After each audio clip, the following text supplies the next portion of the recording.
Your New York apartment plays a major part in your New York treatment. So if you're from out of town or out of the country, you have to consider first a short-term lease before doing a long-term one. And I have the best housing company for you. This isn't an advert. This is based on my lucky experience that I want to share with you.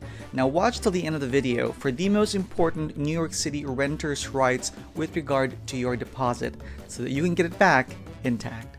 A short-term lease is a 3 to 6 month contract compared to the usual 1 to 2 years. This allows you to be on the ground to survey other apartments, neighborhoods, and access to public transport that will work for you. Do not commit to anything you haven't seen up close or in person, or else you'll be miserable for a very long time or the entire contract. The company I recommend is Cohabs, that's the name. They are a European company that has now branched out here in New York. They've got properties in Manhattan and Brooklyn. The prices are the same, but where they differ is in size. But what's new? So living in Cohabs is like living in a boutique hotel. Everything is furnished, centralized air conditioning, weekly cleaners, free toilet, kitchen essentials, and other common use household supplies. There's a coffee maker, a gym, a washer, in-house washer and dryer, very important, common spaces, living room, dining room, TV rooms, and of course a reliable and quick to respond concierge service. They've got great resident support, so if you've got issues, whether it's domestic issues or behavioral issues with other tenants, they are on top of things and they would address it immediately. And they hold social events, so you can make friends with other people from other houses, other locations, and even other countries in Europe, which is really such a bonus thing for Cohabs. So it's really very helpful, especially if you're moving into a new city. It's hard to make new friends, so Cohabs is the perfect starting place because not only do you have a roof over your head, you get to start making new friends too. And one thing that I appreciate is that because Cohabs is a bit pricey, okay, to be fair, you are renting the room for a price of almost a studio. However, you do get access to this catered living so that you can focus on adjusting to living in New York, and you've got this almost instant set of friends, and it's a really convenient starting point for the city. You only pay for your room. So in Cohabs, it is like a house share. However, you're only responsible for your room. You don't have to worry about vacancies if someone else can rent other vacant rooms, unlike other house shares. So I think that's the strength of Cohabs. And you only share a bathroom or shower with one other person, unless you pay for the premium rooms where you have your own shower and toilet, or bath and toilet. For kitchen and dining, you have your own dedicated kitchen cabinet or locker per resident, and also in the refrigerator, you have your own dedicated shelves too. A short-term lease allows you to be in New York, to network with friends, coworkers, and acquaintances, to actually see the place, the neighborhood, commute access before committing. You can take your sweet time. In negotiation, you have the upper hand because you are not in a desperate situation. Alright, with regard to credit checks, because I am from out of town, I'm a foreigner, when you sign a lease, they would need to do a credit check. Because I am a foreigner, there are two options that they've given me. One is either to have a guarantor, which is someone who would be a US citizen or US resident who would co-sign the contract, meaning if I'm unable to fulfill the contract, they will be responsible for it, responsible in paying for the rent. And if I have a guarantor, I will only be paying 1 month worth of rent as a security deposit. Other option is if I don't have a guarantor, they'll be asking at least 2 months worth of rent as a security deposit. Now initially I was thinking of having my sister, who is a US citizen, to be my guarantor, but then eventually I wasn't comfortable with, putting her in that spot because she was like, okay, make sure you gotta pay for your rent. And although I know I could pay for my rent, I just didn't want her. Money and family do not mix well.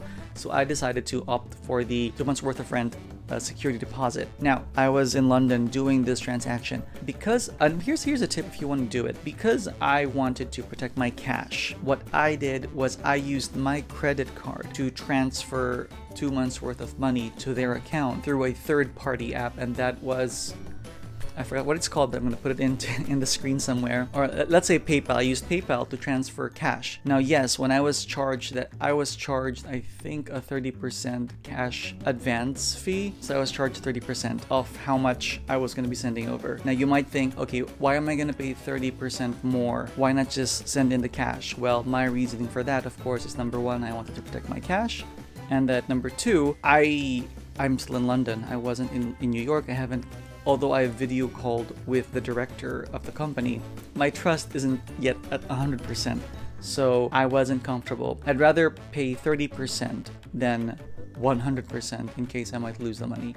If you can afford the 30%, go for it. If not, then yeah, go full trust. Now, this is the most important part that you should remember, which is the New York City renter's rights security deposit return. When your lease ends, the landlord must return your deposit within 2 weeks from your last day of your lease. If they will have deductions, they have to provide a written documentation of those deductions within that 2 weeks notice. If you do not get documentation of the deductions from your security deposit within the 2 weeks, then they must give you your full security deposit intact.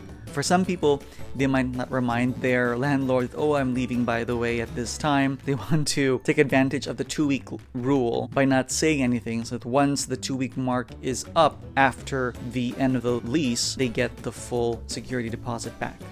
To learn from my experience, always keep a receipt. Whenever you pay your rent, always keep a log. It's very important. In my case, what happened was there was a misunderstanding, so I gave 2 months worth of rent as a security deposit.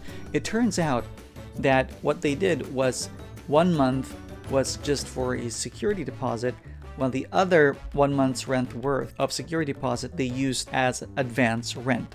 So at the end of my lease, I was expecting 2 months worth of rent, when in fact I was just entitled to 1 month worth of rent. There was a big fuss about it. I wasn't really happy, but because the director, Dan, of the company was so nice to me, I didn't want to do him dirty. So I really did my own research. I traced all my bank records, and I did find that they did use 1 month worth of rent of the security deposit as rent in advance.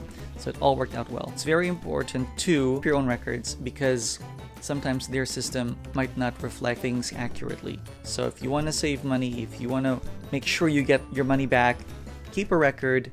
Remember the 2-week rule after the lease, that you should get 100% of your deposit back. If they want to do deductions, they have to give you documentation of those deductions within the 2 weeks. That is New York City law.